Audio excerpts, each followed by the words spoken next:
तो last class तक हमने ओम्स लॉ स्टार्ट कर दिया था।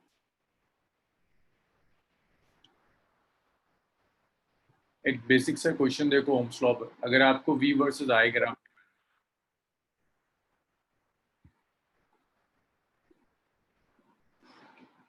सीधा सीधा क्वेश्चन है ओम्स लॉ के ऊपर। This is V, this is I. Graph मैंने आपको स्ट्रेट लाइन,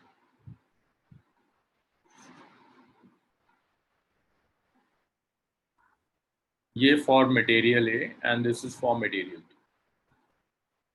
ये एंगल गिवन है आपको 30 डिग्री, ये एंगल गिवन है आपको 60 डिग्री। आपसे कहता है calculate ratio of resistance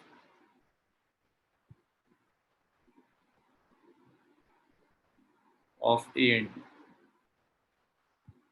means resistance of A divided by resistance of B. चलो इतना कैलकुलेट करो, बताओ मुझे कितना आ रहा है।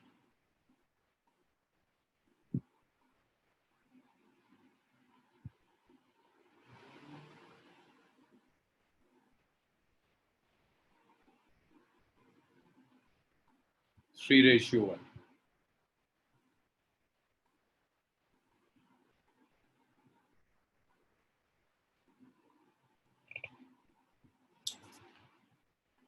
थ्री रेशियो वन आ रहा है।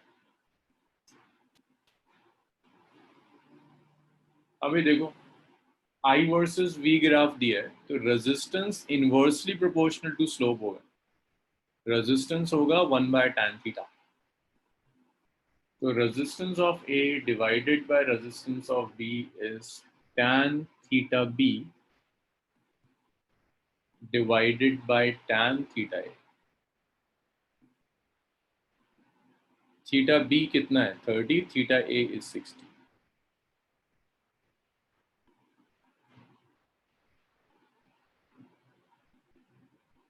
The ratio of resistance of A and resistance of B, 1030 by 1060 is 1 by root 3 and root 3.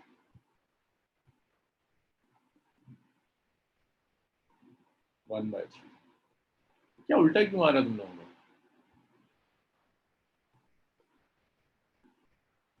I versus V दिया है ना, अगर V यहाँ होता I यहाँ होता तब होता। एक्सिस चेक कर लिया करो एक बार।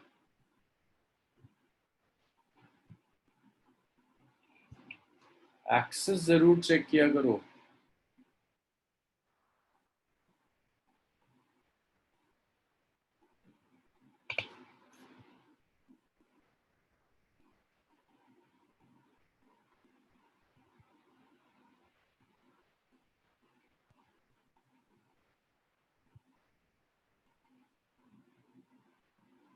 इतना हो गया तो रब कर दूं इसे।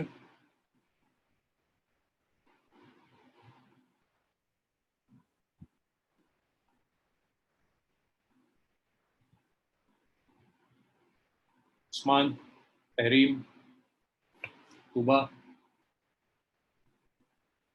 तबस्सुम, रब करूं इसको।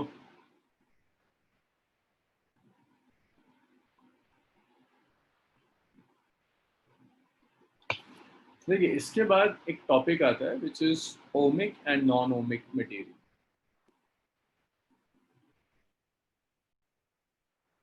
Ohmic and non ohmic material.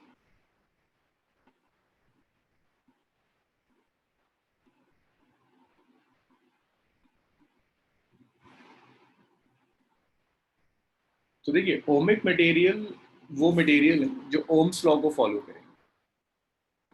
Ohmic वो मटेरियल्स हैं, material which follow Ohm's law. Material which follow Ohm's law. So जो भी मटेरियल ओम्स लॉ को फॉलो करेंगे they are ohmic. V versus I graph is a straight line.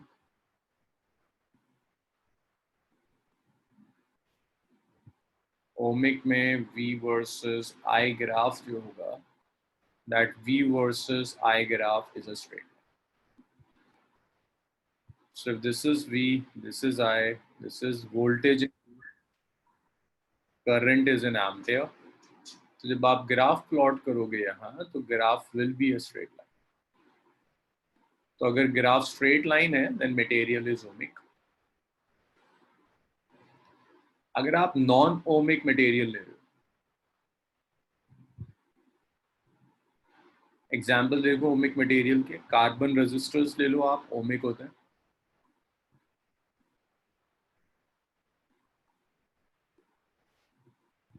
Carbon resistors की जगह आप metallic conductors ले लो, metallic conductors ले लीजिए. ये मेटालिक कंडक्टर्स भी ओमिक. नॉन ओमिक वो मटेरियल है which does not follow Ohm's law. Material which does not follow Ohm's law.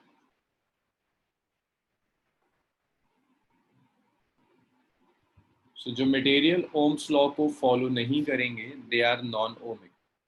यहाँ पर V versus I graph is not a straight line.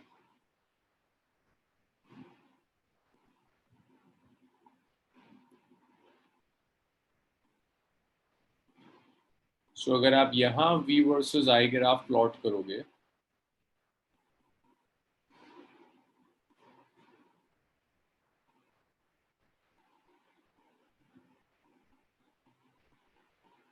V is in volt, current is in ampere, तो कई तरह का graph आता है. ऐसे भी ग्राफ आ सकता है, ग्राफ ऐसे भी जा सकता है. These are non ohmic, Ohm's law को फॉलो नहीं करते. एग्जाम्पल्स देखिए नॉन ओमिक के. सेमीकंडक्टर डायोड, ये सब आपके पास लास्ट चैप्टर में सेमीकंडक्टर्स में स्टडी करेंगे. Semiconductor diode is non ohmic. Transistor आप पढ़ोगे which is non ohmic. V versus I graph straight line नहीं होगा, कर्व हो जाएगा. लेकिन एक चीज का ख्याल रखिएगा, वोल्टेज अभी आप ऐसे ही कैलकुलेट करेंगे I into R. Ohm's law follow ना करने का मतलब है कि आर वेरिएबल है, वोल्टेज के साथ साथ रेजिस्टेंस वेरी करेगा. और यहाँ ओम्स लॉ फॉलो करेगा V is equal to I R. That means R constant होता है,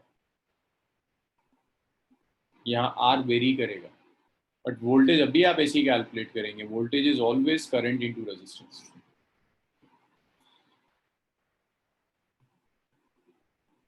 चलिए इतना लिखिए, फिर क्वेश्चन देखेंगे.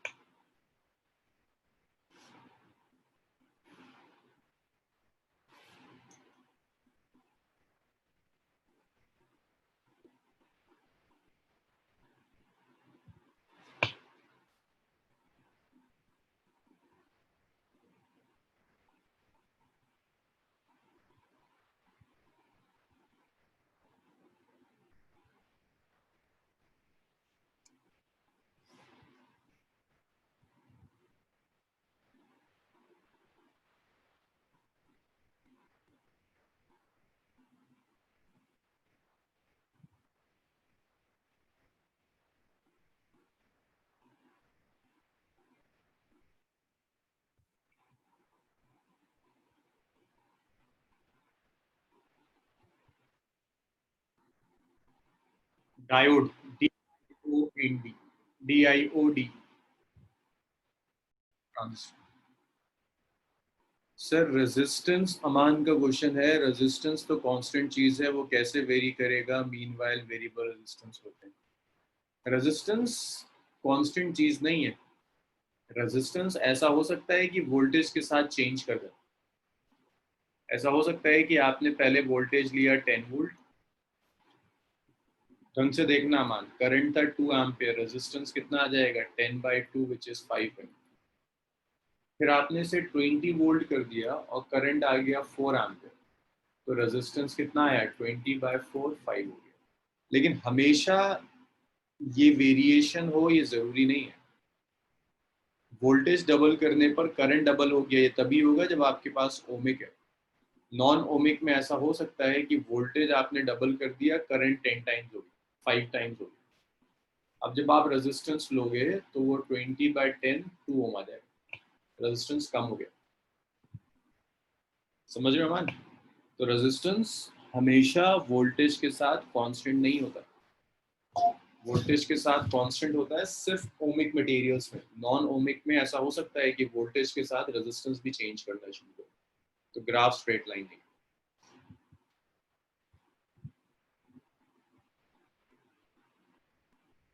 अच्छा, नेक्स्ट देखिए, अगर मैं आपको एक ग्राफ दे दूं, ये V वर्सेस I ग्राफ दे दूं,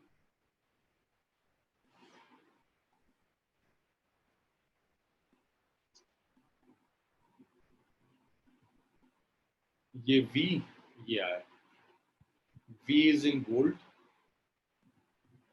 I is in ampere।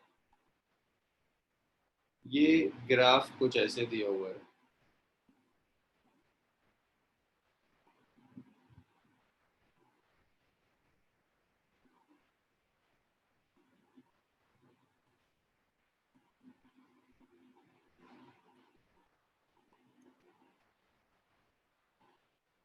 ऐसे दे दिया उसने ग्राफ।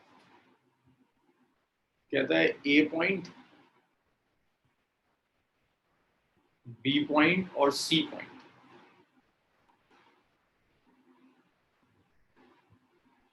ये 3 पॉइंट्स दे दिए। कहता है इन 3 पॉइंट्स पर रेजिस्टेंस कंपेयर कर दो। यहाँ वोल्टेज ले लेते हैं वोल्ट में, यहाँ करंट ले लेते हैं एम्पियर में। तो इट्स अ कर्व, तो क्लियर देखकर पता चल रहा है कि रेजिस्टेंस कांस्टेंट नहीं होगा, रेजिस्टेंस वेरी करेगा। तो यहाँ पे काम कर सकते हो, ए पॉइंट पर अगर आपको रेजिस्टेंस चाहिए तो ये आपने टैंजेंट ले लिया, ये एंगल थीटा ए, ये रेजिस्टेंस देगा।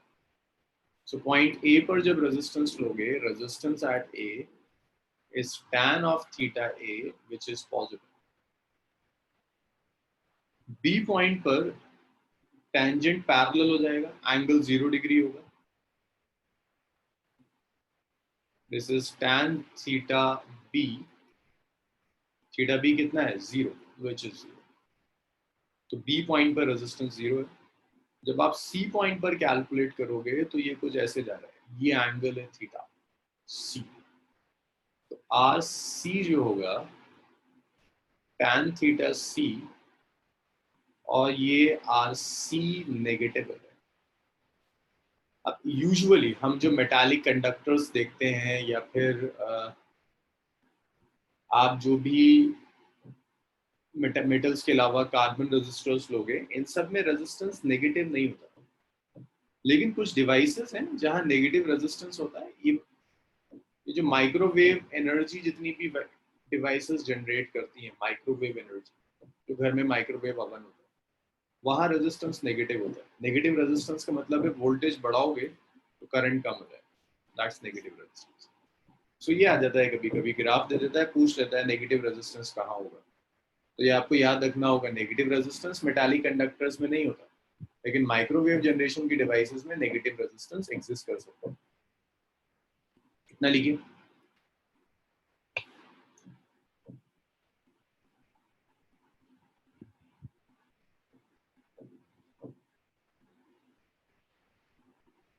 इनफाइनाइट रेजिस्टेंस का मतलब होता है open circuit Tauheed. Open circuit, circuit break कर दिया, current zero, current zero means R infinite.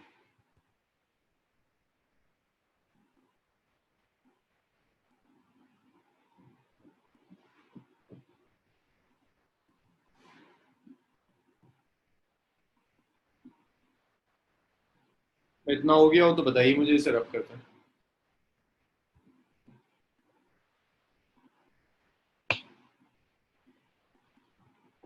अच्छा, इसके बाद नेक्स्ट देखिए,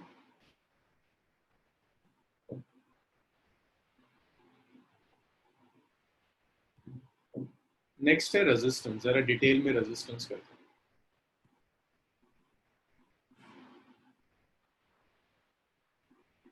सनाउल माइक्रोवेव वाला मैंने पढ़ाया नहीं, मैंने बस एग्जांपल दिया कि नेगेटिव रेजिस्टेंस माइक्रोवेव से जो एनर्जी जनरेट करती है डिवाइसेस, उन डिवाइसेस में नेगेटिव रेजिस्टेंस का कॉन्सेप्ट यूज कर, that's it. Microwave scale school syllabus में नहीं होता है कि उसको मैं सिखा पाऊँ आपको, तो सिर्फ इतना है कि कहाँ नेगेटिव रेजिस्टेंस होता है, माइक्रोवेव जनरेशन वाली डिवाइसेस में नेगेटिव रेजिस्टेंस का कॉन्सेप्ट यूज करो। कॉन्सेप्ट यही है कि वोल्टेज बढ़ाओगे तो करंट कम हो जाएगा, अगर ऐसा हो रहा है तो रेजिस्टेंस नेगेटिव। तो देखो रेजिस्टेंस क्या है, रेजिस्टेंस वो मटेरियल है या नॉट मटेरियल, प्रॉपर्टी है material. So resistance is obstruction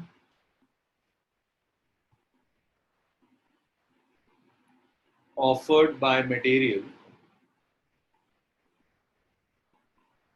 in flow of current.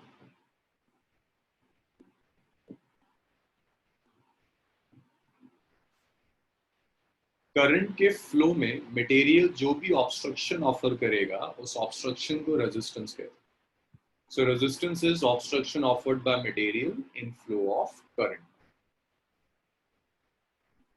Resistance को सिंपल डिफाइन ऐसे करते हैं, resistance is voltage divided by current, इसका रेशियो होगा resistance as a scalar. SI unit is ओम।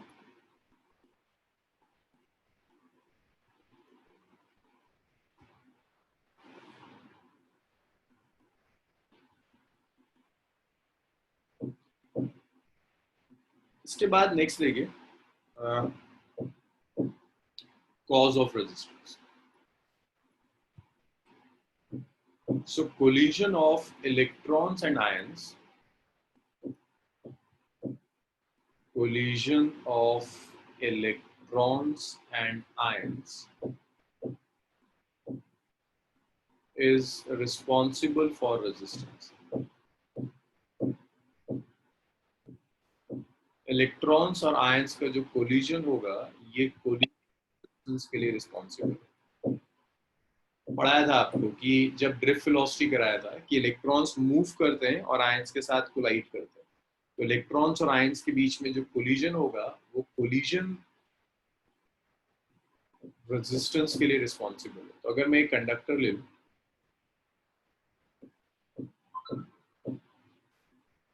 एक सिलेंड्रिकल कंडक्टर ले लिया और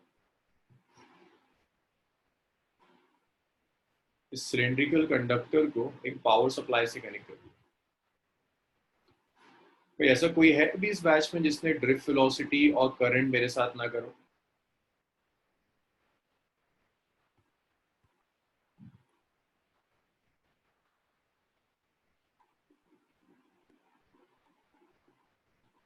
ये आपने सेल लगा दिया, voltage of the cell is we,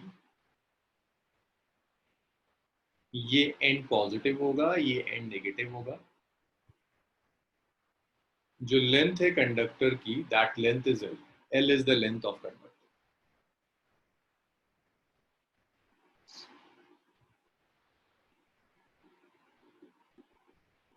so current जो फ्लो करता है इस एक्सप्रेशन में, यहाँ जो कंडक्टर में करंट फ्लो करेगा, करंट आए, तो सबने ड्रिफ्ट वेलोसिटी और करंट का एक्सप्रेशन किया हुआ है NEAV। यहाँ जो करंट फ्लो करेगा that current is NEAV। This is equation number 1। Drift velocity हमने पढ़ा था, drift velocity is E tau by m by electronic mass, that's equation number। तो यहाँ जो VD है उस VD की जगह इसे सब्स्टिट्यूट कर दीजिए, 2 को 1 में सब्स्टिट्यूट करिए। तो जब आप 2 को 1 में सब्स्टिट्यूट करेंगे तो आपका करंट आ जाएगा, इट इज NEA। VD को हमने सब्स्टिट्यूट कर दिया E tau by m। तो ये करंट का एक्सप्रेशन आ गया NE square AE tau by m। That is equation number 3। ये करंट का एक्सप्रेशन आ गया NE square AE tau by m। अभी जो इलेक्ट्रिक फील्ड E है,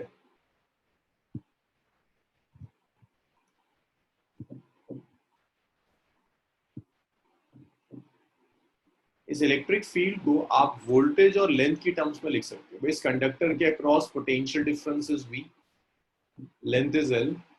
सिखाया था electric field is gradient of potential, वहां से मैं यूज कर रहा हूं पोटेंशियल डिफरेंस इन दो एंड्स के अक्रॉस इज V। दोनों एंड्स के बीच का separation is L, E is equal to V by L. That's fourth. Electric field is V by L, उसे 3 में सब्स्टिट्यूट करते हैं। जब आप 4 को 3 में सब्स्टिट्यूट करेंगे, then your current I is N E square 8 tau by ME into E. E को आप लिख दीजिए V by L, इधर क्रॉस मल्टीप्लाई कर दो। So this is MEL by NE square A tau is V by R.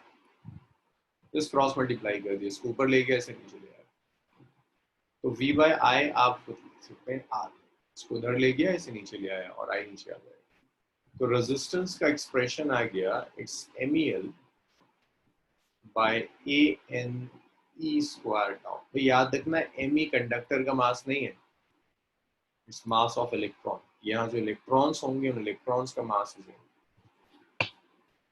इतना लिखिए।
इतना लिख लिया तो बताइए, इसको रब करते हैं।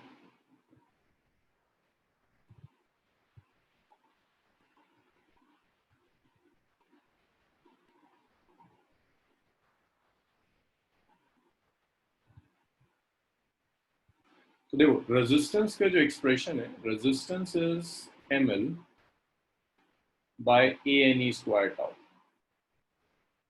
ML by ANE square tau.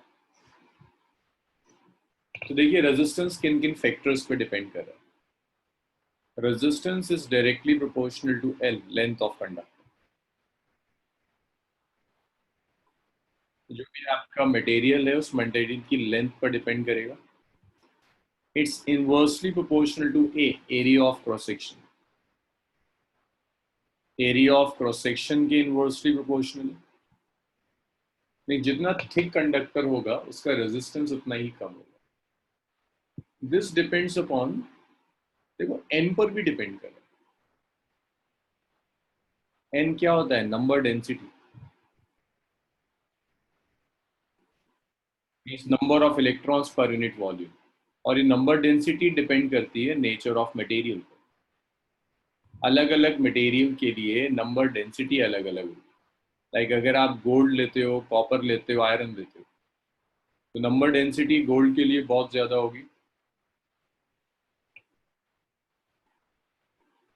Copper के लिए कम होगी, आयरन के लिए और कम। ई इलेक्ट्रॉनिक चार्ज है, टाउ इज रिलैक्सेशन टाइम। ये डिपेंड करता है रिलैक्सेशन टाइम पे, और रिलैक्सेशन टाइम टेम्परेचर पर डिपेंड करेगा। तो रेजिस्टेंस इन 4 फैक्टर्स पर डिपेंड कर रहा है, length, area, nature of material and temperature. In 4 factors पर रेजिस्टेंस डिपेंड करता है। रेजिस्टेंस के बाद एक क्वांटिटी और आती है जिसे हम कहते हैं रेजिस्टिविटी। तो देखो रेजिस्टिविटी बेसिकली, अगर रेजिस्टेंस में से मैं लेंथ और एरिया निकाल दूं, लाइक रेजिस्टेंस से लेंथ और एरिया की डिपेंडेंसी आप हटा दें, तो जो भी बचेगा दैट इज रेजिस्टिविटी। अगर लेंथ और एरिया आप हटा देते हो तो जो कुछ भी बचेगा दैट इज रेजिस्टिविटी। तो रेजिस्टिविटी लेंथ और एरिया से इंडिपेंडेंट चीज है। तो आप सीधा यहाँ भी लिख सकते हो, इसको हटा दो, इसे हटा दो, जो बचेगा वो रेजिस्टिविटी। लेकिन टेक्स्ट बुक्स में जो कहानी गिवन होती है वो ऐसे देता है, कहता है resistance is directly proportional to length, resistance is inversely proportional to area. जब आप प्रोपोर्शनलिटी का साइन हटाएंगे तो एक रो यूज करेंगे, it's rho L by A. ये जो रो आ रहा है, इस रो को आप कहेंगे this rho is resistivity, this rho is known as resistivity. आप यहां से लिख सकते हैं रो को, rho is R A by L. जब आप इसकी एसआई यूनिट लोगे तो देखिए resistance is ohm, area is metre square, length is metre, cancel हो गया, एसआई यूनिट आ गई ohm metre. So SI unit of resistivity is ohm metre. So अब आप अगर इस रेजिस्टिविटी में आर का एक्सप्रेशन रख दें तो यहाँ से हम डिफाइन भी कर लेते हैं रेजिस्टिविटी को, कि अगर मैं इसी में ए और एल को 1 ले लूँ, ये ना rho is R A by L.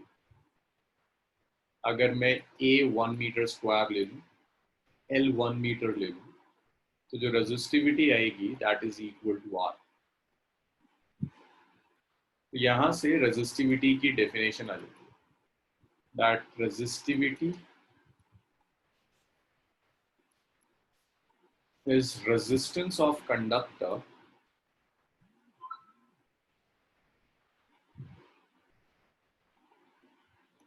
of unit length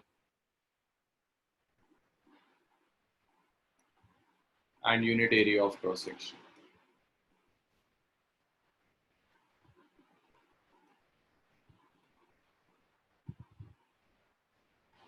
तो अगर एक कंडक्टर है जिसकी लेंथ 1 मीटर है, एरिया 1 मीटर स्क्वायर है, उसका रेजिस्टेंस उसकी रेजिस्टिविटी के इक्वल। इसके बाद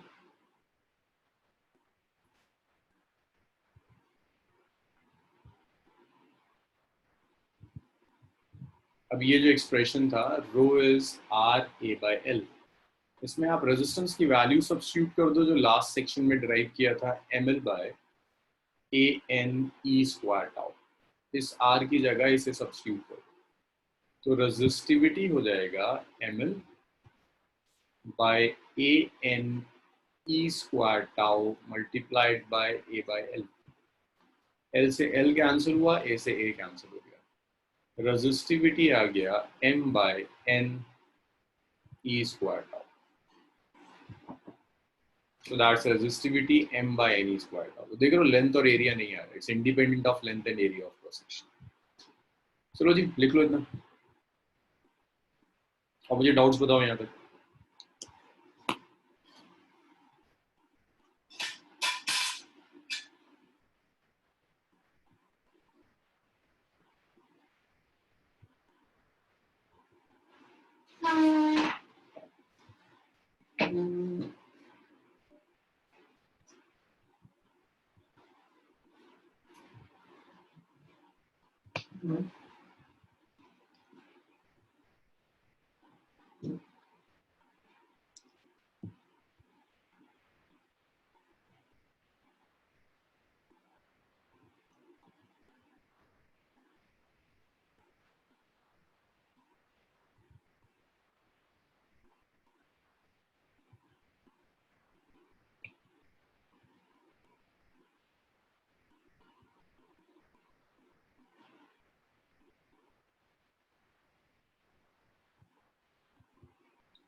जैद जो सबसे आखिर में लिखा है ना वो पहले आया था।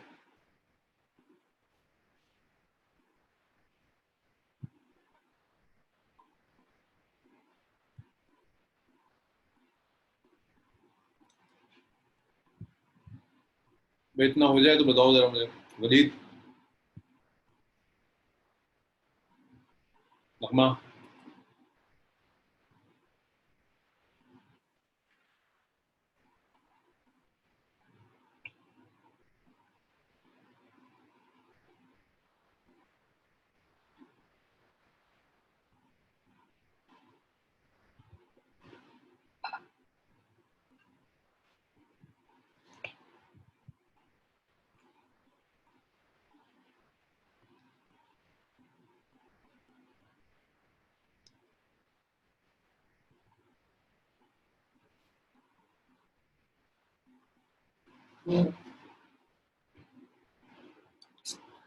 ओके, नेक्स्ट देखिए।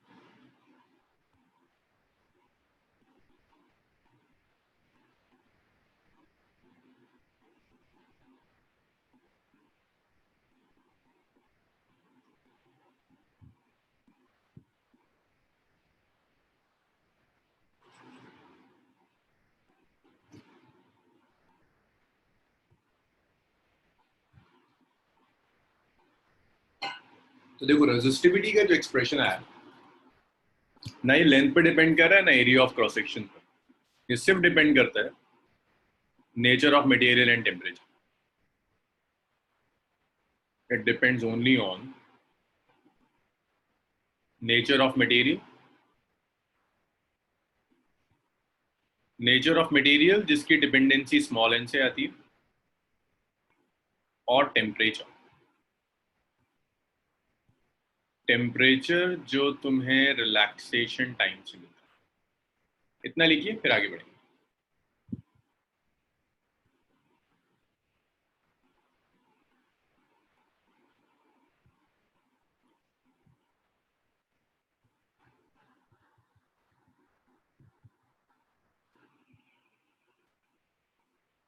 चलिए,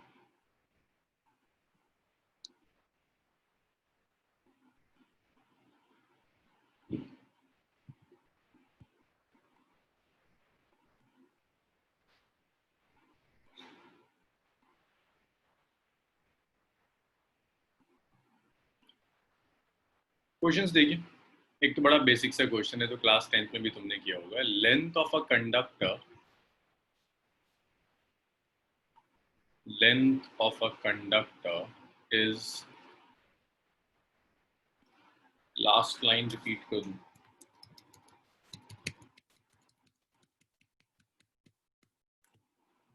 it depends only on nature of material and temperature।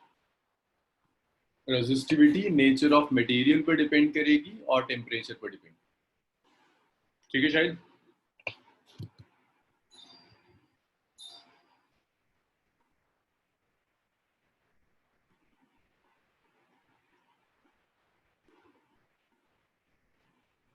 Next question है, length of a conductor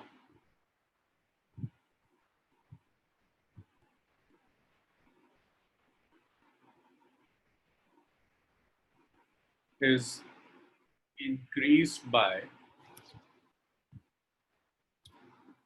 2%।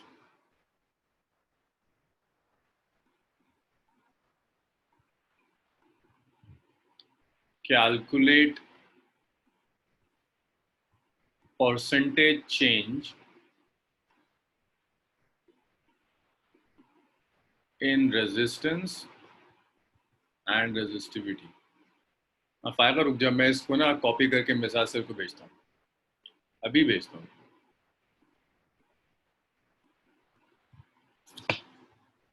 Percentage change in resistance and resistivity. हाँ 5 अब ये बताओ मुझे कि रेजिस्टिविटी में कितना चेंज आएगा।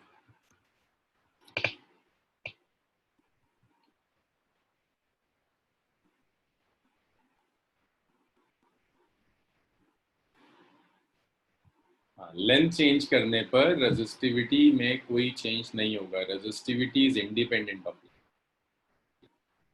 सो no change in resistivity. Resistivity में कोई चेंज नहीं आ रहा, लेकिन रेजिस्टेंस में जरूर चेंज होगा, वो चेंज आपको देखना है। सो resistance R is its rho L by A, that is equation number 1। Means आपको कंडक्टर दिया है, area of cross section is A, length of the conductor is L, तो रेजिस्टेंस है rho L by A।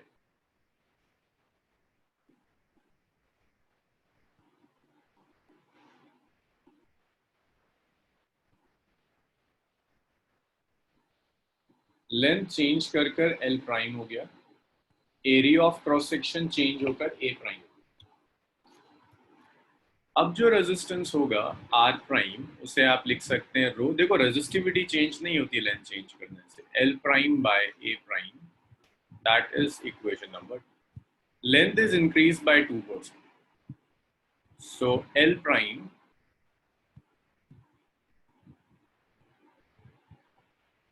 is L plus 2% of L, तो ये L prime आ गया L plus 2/100, सो L prime आ गया 102/100, सो ये L प्राइम मिल गया 1.02L, that's 30।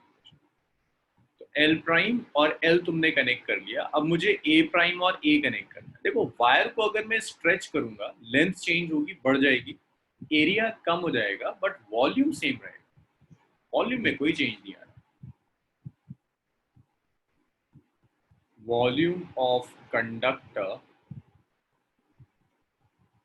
Will not change. तो आपने जो कंडक्टर लिया हुआ है, उस कंडक्टर का वॉल्यूम चेंज नहीं होगा।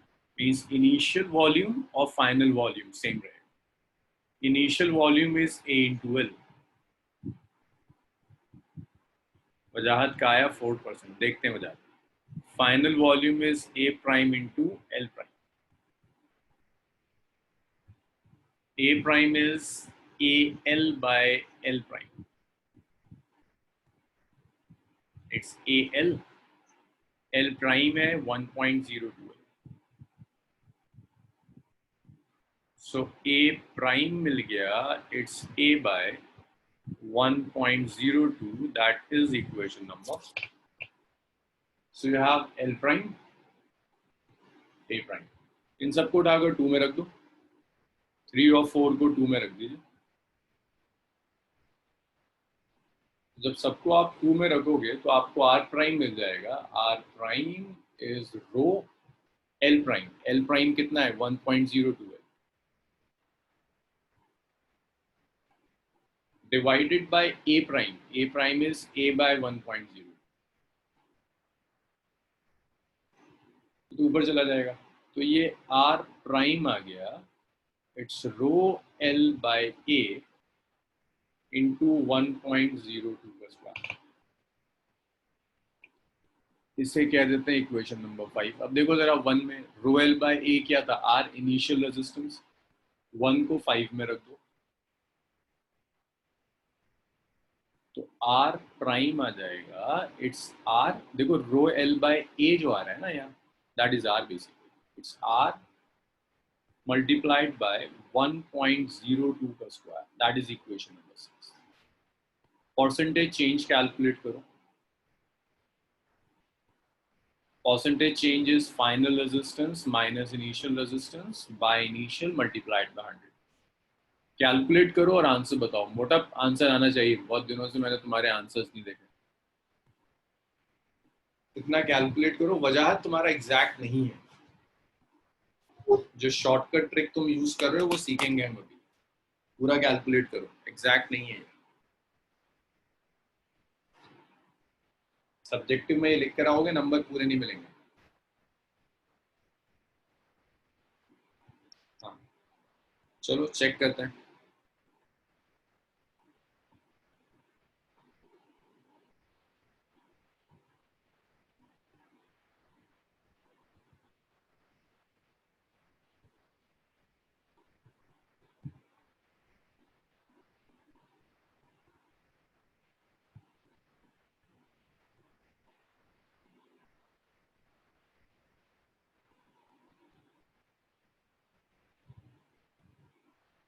सब करो से कैलकुलेट।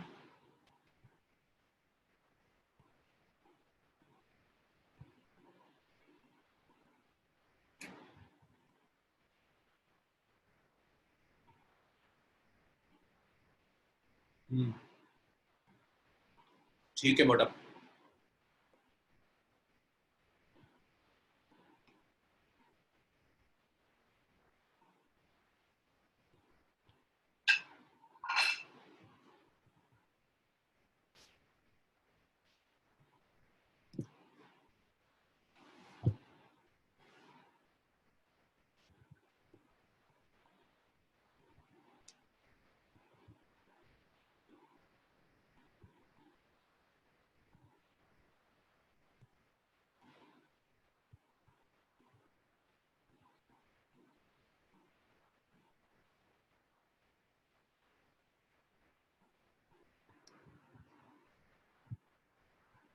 हाँ जी, सबका सही आ रहा है।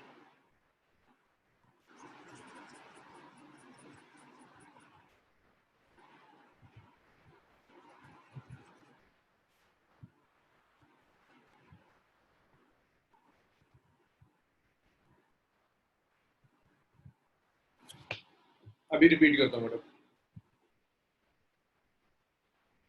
देखिए आर प्राइम क्या है?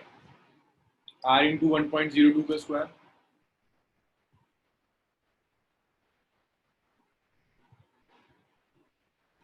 इनिशियल किया था R, by R multiplied by 100। R आप कॉमन ले लो, दिस इज 1.02 का स्क्वायर माइनस 1 इंटू 100।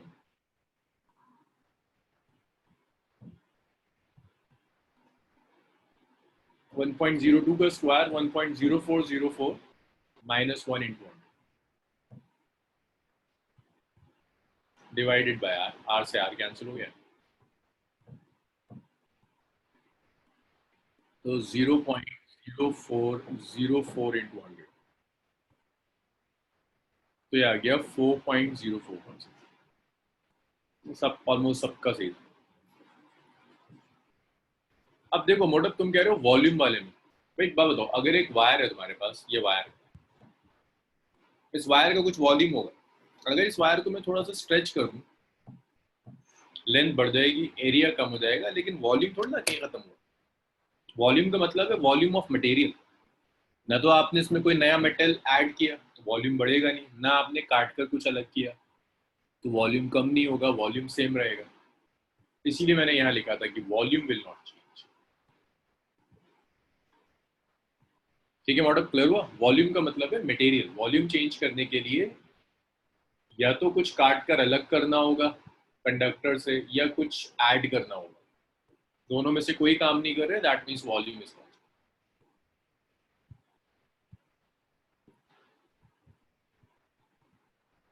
इसके बाद नेक्स्ट देखिए।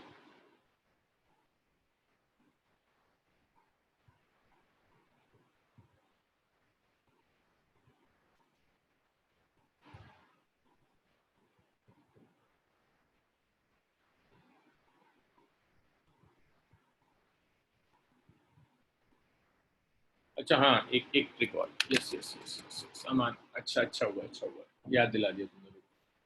भाई इसे करने की एक शॉर्ट ट्रिक भी होती है। कहता है if percentage change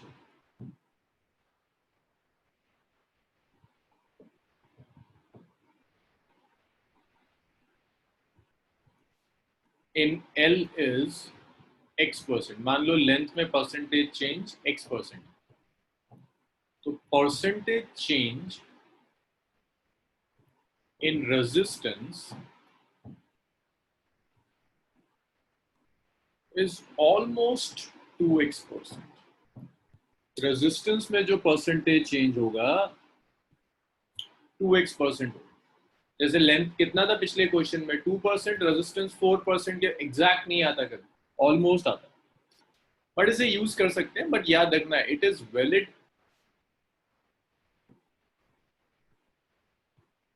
if x is less than or equal to 5%. इस लेंथ में चेंज जब तक 5% से कम है तब तक तो यूज कर लो. एरर दिख रहा है तुम्हें, हमने जो एग्जैक्ट कैलकुलेट किया वो है 4.04, यहाँ आ रहा है 4, एरर है 0.4% का.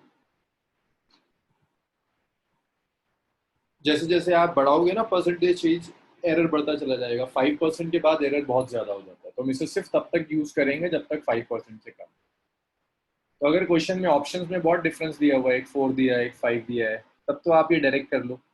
लेकिन अगर डिफरेंस बहुत कम है, लाइक कहता है एक 4% है, एक ऑप्शन दिया 4.01, एक दिया 4.02, फिर तो आपकी मजबूरी है कि आपको पूरा डिराइव करना है. बट इसे याद रखिएगा, कई जगह ये काम आ जाती है. 50% यानी हाफ या डबल का केस हो तो नहीं, नहीं फिर नहीं करेंगे भाई. 50 तो बहुत हो गया, मैं तो 5% की बात कर. डबल वबल में नहीं यूज कर लेना, गड़बड़ हो जाएगी सर. सिर्फ 5% का. डबल तो 100% चेंज कर दिया. चलो जी, ये समझ में आया सबको? इसमें कोई डिस्कशन, कुछ डिस्कस करना है, कुछ बताना है, मुझे पूछना है?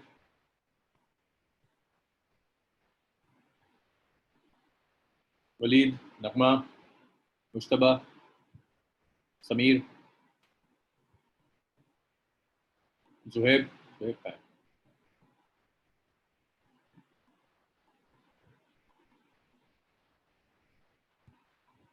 अरशद. हाँ सनाउल, एरर हमेशा आएगा. एरर हमेशा आएगा, लेकिन बढ़ेगा. 5% के बाद तो एरर इतना बढ़ जाएगा कि वो यूज करना ही बेवकूफ़ी होगी. कि मान लो एग्जैक्ट आ रहा है 6%, तुम्हारा आ रहा है 10%, तो 4% का एरर तो बहुत ज्यादा. चलो जी, इसमें कोई डाउट नहीं है, आगे बढ़ते हैं.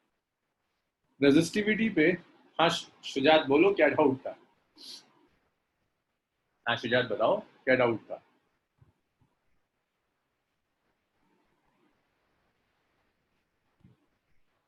हाँ अगर एरर है, आगे.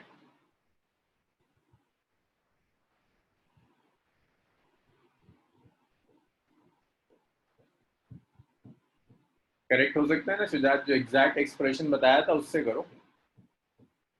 इस शॉर्टकट ट्रिक से तो इतना ही आएगा, एरर तो रहेगा.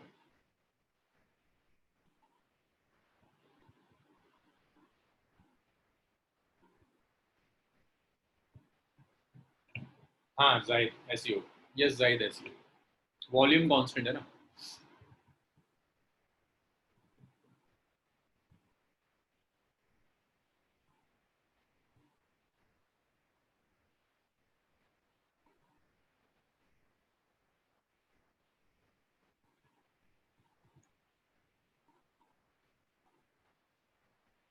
देखो आपको ये क्यूबोइडल सा एक कंडक्टर दिया है, इसकी resistivity is rho. Resistivity of conductor is rho. तो ये जो कंडक्टर दिया है, इस कंडक्टर की जो रेजिस्टिविटी है वो रेजिस्टिविटी रो है. कहीं भी आपको पॉइंट्स दिए, एक 1 दिया है, 2 दिया है, कहीं भी पॉइंट्स देगा और कहेगा उन पॉइंट्स के बीच का रेजिस्टेंस निकाल. वो कहता है calculate resistance across first part 1 और 2, सेकेंड पार्ट. ऊपर वाले को 3 कह दिया, नीचे वाले को 4 कह दिया. 3 एंड 4. फिर एक होगा ना फ्रंट वाला फेस और एक बैक वाला. एक ये वाला जो फेस है, ये फ्रंट है, 5 कह देता हूँ. और एक बैक फेस है ये वाला जो पीछे जा रहा है, इसे 6 कह देता हूँ. 5 and 6। तो जरा सीखो, इस तरह के काफी क्वेश्चंस आएंगे, शायद आगे की मेरी पूरी क्लास इसी में निकल जाए, इसी तरह के क्वेश्चंस सीखने की कोशिश कीजिए।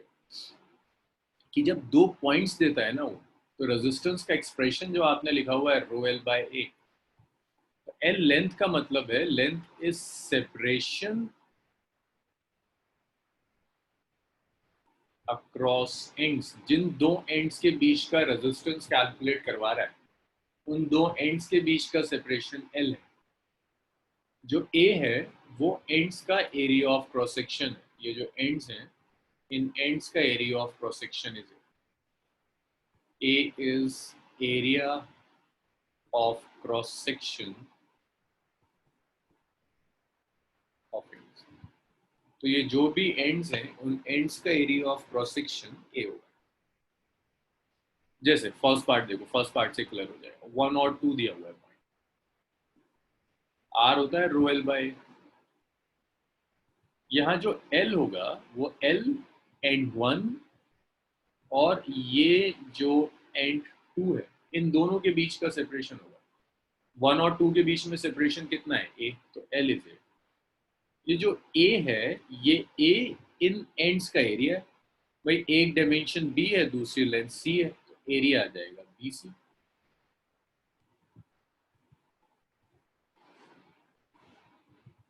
सो ये रेजिस्टेंस आ गया rho, L is A, area is B C, rho A by. इसी तरह से अगर सेकेंड पॉइंट कहता है 3 एंड 4, 3 ऊपर है 4 नीचे है, सो एक ये वाला फेज दिया है आपको, ऊपर वाला फेज, और एक ये फेज दिया है नीचे वाला। इन दोनों फेसेस के बीच का जो सेपरेशन है दैट इज सी। सो इन फेसेस के लिए एल इज सी। एरिया क्या होगा? देखो एक डायमेंशन ए है, एक डायमेंशन बी है, एरिया आ गया A B. Resistance is rho L by A, rho C by A B. Doubts? First और सेकंड पार्ट में डाउट्स हैं? क्लियर है? बहुत क्वेश्चंस करने हैं इस पर आपको।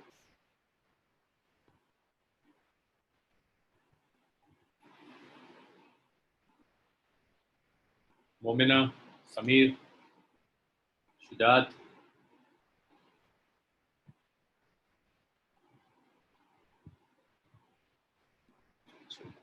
चलिए क्लियर है ना? Network issue. हाँ भाई देखो, तुबा देखो, ये 2 एंड्स दिए हुए हैं, एक एंड 1 दिया है, दूसरा एंड 2 दिया है। वो कहता है 1 और 2 के बीच में रेजिस्टेंस कैलकुलेट कीजिए। अभी आता हूँ तो तुम्हारे क्वेश्चन पर भी। तो रेजिस्टेंस के लिए आप यूज करोगे रो एल बाय ए। तो यहाँ एल का मतलब है एंड 1 और एंड 2 के बीच का सेपरेशन। एंड 1 और एंड 2 के बीच में सेपरेशन कितना है? ए। तो यहाँ जो एल होगा वो एल ए है। एरिया का मतलब है इस क्रॉस सेक्शन का एरिया। ये क्रॉस सेक्शन क्या, एक लेंथ बी है, दूसरी लेंथ सी है, तो एरिया आ जाएगा बी सी। तुबा हुआ इतना? एल की जगह ए रख दिया, ए की जगह बी सी रख दिया। इसी तरह से देखो 3 और 4, 3 टॉप फेस है, 4 बॉटम फेस, तो इन दोनों फेसेस के बीच में सेपरेशन सी, तो एल सी हो गया। एरिया टॉप फेस या बॉटम फेस का एरिया ले लो, ये ए है ये बी है, तो एरिया आ जाएगा ए बी। तो आ गया रो सी बाय ए बी।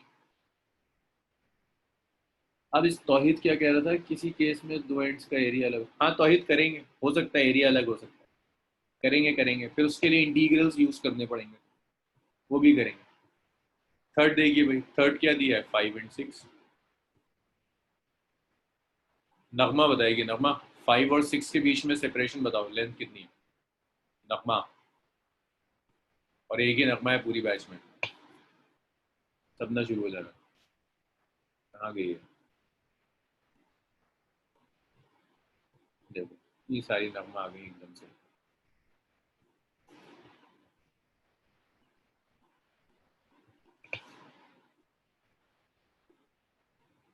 अरे भाई तुम लोग ना कुछ भी नहीं करते। एल का क्या मतलब है? फ्रंट और बैक फेस, फिफ्थ फेस और सिक्स फेस के बीच का सेपरेशन।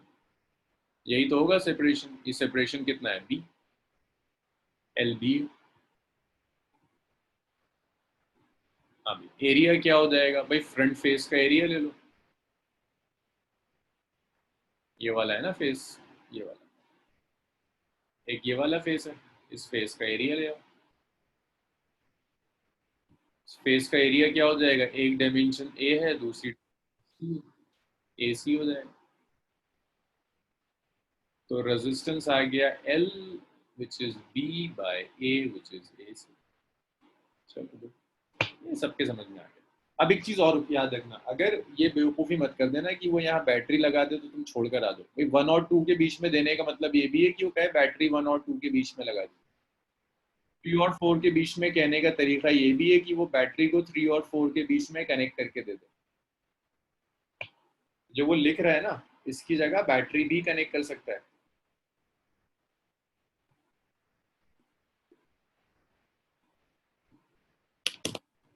लिखने की जगह अक्सर क्वेश्चंस में वो ये काम भी कर लेता है, बैटरी कनेक्ट करके दे देता है।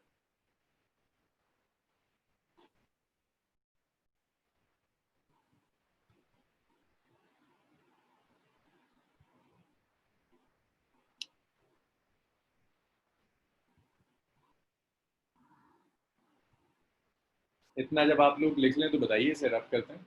अभी तो बहुत केसेस हैं इसमें।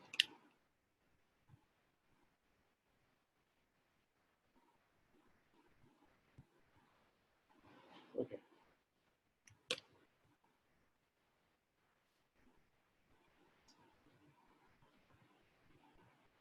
तो देखो जब आगे जाएंगे ना तो आपका एक काम होगा, वो काम ये होगा कि आपको डिसाइड करना है कहाँ इंटीग्रल यूज होगा और कहाँ इंटीग्रल यूज नहीं होगा। Battery connected, Sadia battery connected. आगे से ना क्वेश्चंस में आपको ये यूज डिसाइड करना होगा कि बैटरी कनेक्टेड, कि कहाँ पर इंटीग्रल यूज होगा और कहाँ इंटीग्रल यूज नहीं होगा। और अब ये डिसीजन मैं नहीं लूंगा, ये डिसीजन आप लेंगे। तो डिसीजन लेने का तरीका है कि अगर area, if area is constant from one end to another, अगर एक एंड से लेकर दूसरे एंड तक एरिया कांस्टेंट है, then no need of integral. Direct कर सकते हो, कोई इंटीग्रल की जरूरत नहीं। लेकिन अगर एरिया इज वेरिएबल, अगर एरिया वेरी करना शुरू कर दे एक एंड से लेकर दूसरे एंड तक, फिर तुम बिना इंटीग्रल के नहीं रह सकते, फिर तुम्हें इंटीग्रल चाहिए ही चाहिए। विदाउट इंटीग्रल आप सॉल्व नहीं कर पाएंगे, हर हाल में आपको इसे इंटीग्रेट करना। ये स्टेटमेंट लिख लो, मैं क्वेश्चन लिखूंगा, तुम सिर्फ ये डिसाइड करोगे कि इंटीग्रल है कि नहीं है।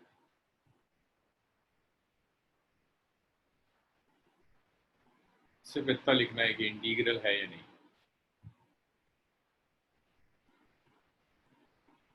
ये स्टेटमेंट तो लिख लिया ना।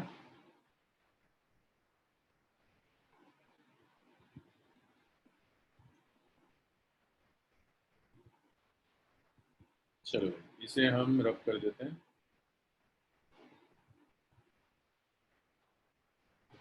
सिर्फ तुम्हें डिसाइड करना है, इतना डिसाइड करना है कि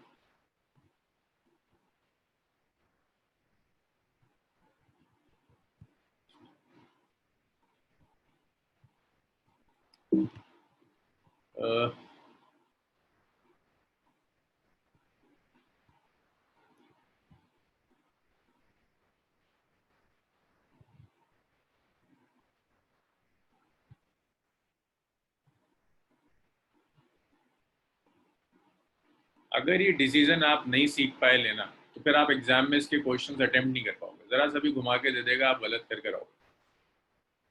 तो ये सिलेंड्रिकल कंडक्टर है, सॉलिड एंड्स है, सॉलिड कंडक्टर है। एंड्स का जो रेडियस है वो ए है, लेंथ है कंडक्टर की L, L is the length of conductor. मुझे बस ये बता दो इंटीग्रल यूज होगा या नहीं होगा। यूज होगा तो यस, नहीं होगा तो नो। यस नो क्या है? भाई यहाँ से यहाँ जाने में एरिया चेंज नहीं हो रहा, कोई जरूरत नहीं है, रेजिस्टेंस होता है सिंपली रो एल बाय ए। तो रेजिस्टेंस हो गया रो एल, ए कितना होगा पाई ए स्क्वायर, आ गया। सॉलिड सिलेंडर था, सॉलिड सिलेंडर, चलो इसमें सब सही थे, अगला वाला देखना गड़बड़ मत मारना। अच्छा मैं सेल कनेक्ट कर रहा हूँ ताकि आपको ये दिख जाए मैं किन पॉइंट्स के बीच में कैलकुलेट करवा। भाई नेक्स्ट क्वेश्चन में हॉलो सिलेंडर है,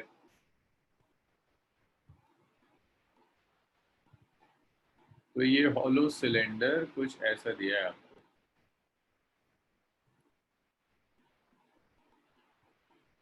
एक ये रहा और एक ये, इसके अंदर एक और हमने ऐड कर दिया, ये हॉलो कर दिया बीच में से, इसे यहां से हॉलो कर दिया, आउटर और इनर रेडियस दिए हुए।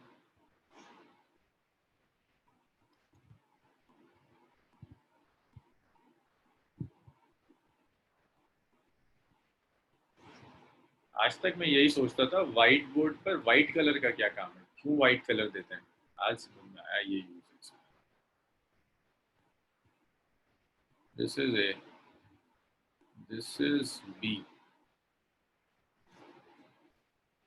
और सेल देखो यार यहाँ कनेक्ट किया हुआ है, हंसने की क्या बात है, मैं यही सोचता था व्हाइट बोर्ड पर व्हाइट कलर क्यों दिया हुआ है। दिस इज, और इसे आपने यहाँ लगा दिया।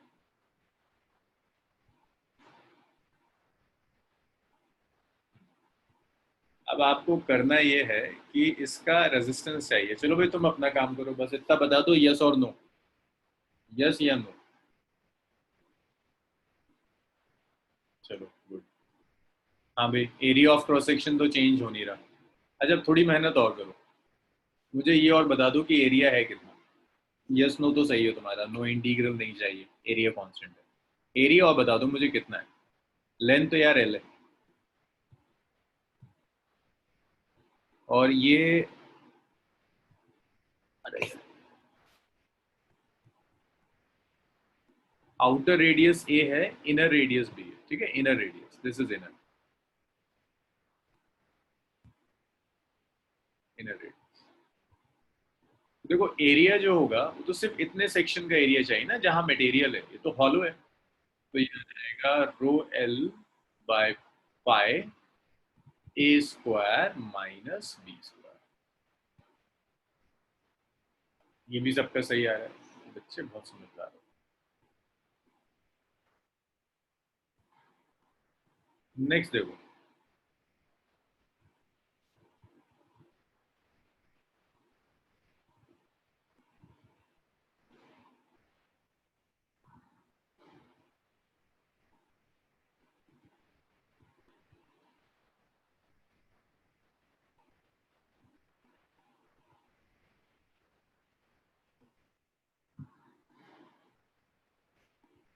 ये भी आसान सा है, पूरी उम्मीद से भी तुम कर लोगे।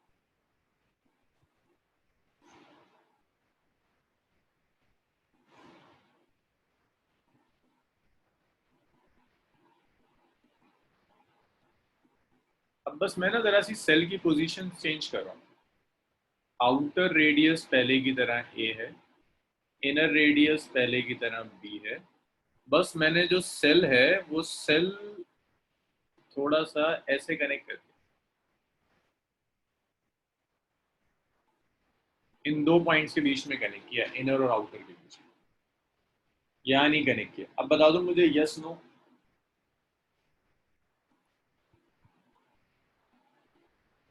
अच्छा ध्यान लगा रहता है पढ़ाई पर, बहुत बड़ी बात, मतलब तो आरिफ के ना होने का फायदा है? आरिफ है तो नहीं क्लास में, आरिफ नहीं है।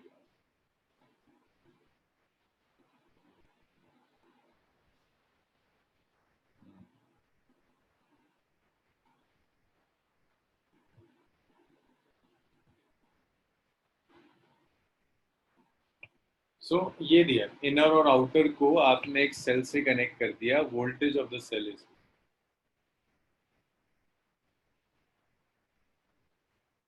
यहाँ पर इंटीग्रल की जरूरत होगी। देखो जब आप इनर आओगे यहाँ पर, तो अब एरिया जो है ना वो, यहाँ क्रॉस सेक्शंस ये थे, तो एरिया पाई ए स्क्वायर और पाई बी स्क्वायर आ रहा था। अब जो एरिया होगा वो कर्व सरफेस ऑफ सिलेंडर का एरिया होगा। एरिया ऐसे वेरी करेगा, 2 पाई RL होता है ना कर्व सरफेस का, तो 2 पाई BL से एरिया 2 पाई AL तक वेरी करेगा। एरिया विल वेरी फ्रॉम, तब बताओ ये बात आ रही है समझ में? तब तो मैं आपको इंटीग्रल करा पाऊंगा आगे। यही नहीं समझ में आया तो फिर कोई फायदा नहीं। एरिया 2 पाई AL से लेकर, अच्छा देखो सवाल है, आप जो स्मॉल एलिमेंट ले रहे हो ना, यहाँ पर जो भी स्मॉल एलिमेंट आपने लिया होगा, वो स्मॉल एलिमेंट, देखो आप इनर से आउटर जा रहे हो, इनर सिलेंडर से आउटर सिलेंडर तक जा रहे हैं, तो आपका जो सरफेस एरिया है ना वो इनर सिलेंडर का सरफेस एरिया होगा, और फिर आप बाहर वाले सिलेंडर तक जाओगे आउटर सिलेंडर तक।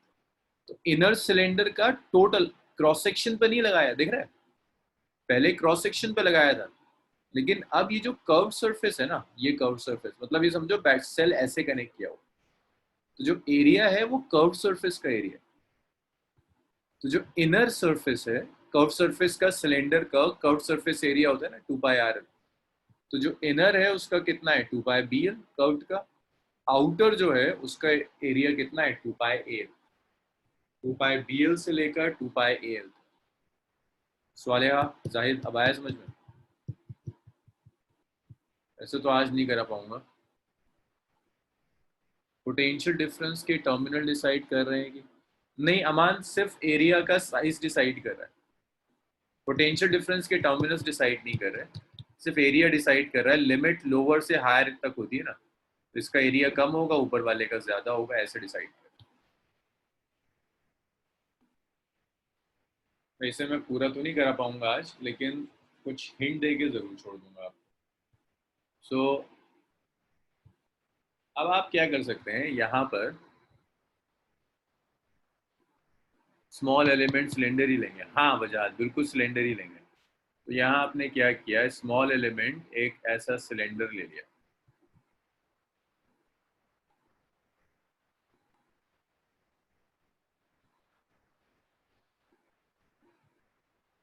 ऐसे करके ना एक सिलेंड्रिकल एलिमेंट ले लिया, जिसका रेडियस x है और जिसकी जो थिकनेस है, thickness is dx। So consider an elemental cylinder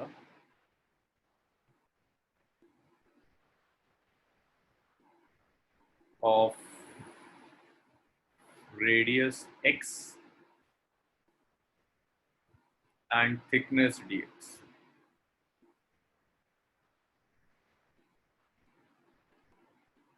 तो जो रेजिस्टेंस होगा ना इसका, ये ऐसे आ जाएगा, रो एल की जगह आप dx लेंगे, दोनों सरफेसेस के बीच में सेपरेशन कितना है dx, और एरिया कितना आएगा, कर्व सरफेस एरिया 2 पाई x, और ये तो एल है ही। सो टोटल रेजिस्टेंस के लिए आप इसे इंटीग्रेट कर दीजिए, रो dx बाय 2 पाई XL, B से लेकर और बाहर A है, A तक इंटीग्रेट करना होगा। भाई इतना जल्दी से लिख लो, फिर आज मुझे यहीं छोड़ना होगा, मेरी एक क्लास और है।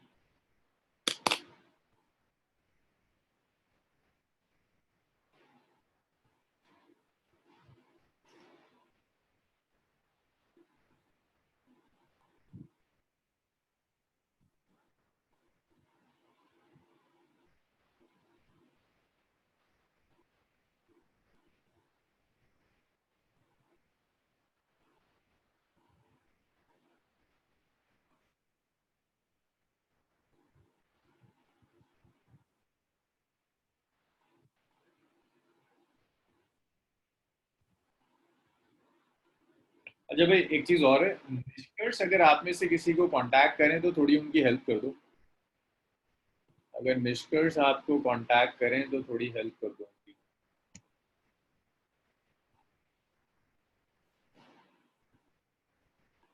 निष्कर्ष ये सूफिया मैम अगर आपको कांटेक्ट, थोड़ी सी हेल्प कर दो।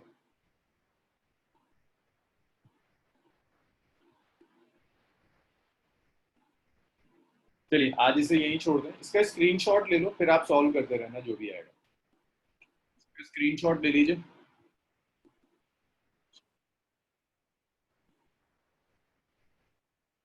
हाँ इंशा, जुलाई में भी चलेंगे। टारगेट यही है जितना मैक्सिमम कंप्लीट कर पाए ना, जितने जल्दी हो जाए। क्योंकि फिजिकल क्लासेस तो सेप से पहले मुझे नहीं लग रहा कि स्टार्ट होंगी। सेप तक हम ऑलमोस्ट सिलेबस का मेजर पोर्शन वाइंड अप कर लेंगे।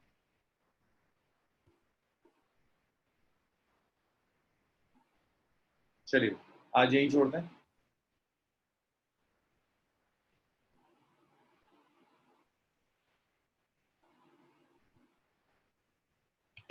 बोर्ड मार्च में होंगे सनाउ, तब तक तो सारी कहानी हो जाएगी। आयशा इलेक्ट्रिक फील्ड डाइपोल चल रहा है, डाइपोल। ठीक आया दावल तुम्हारा।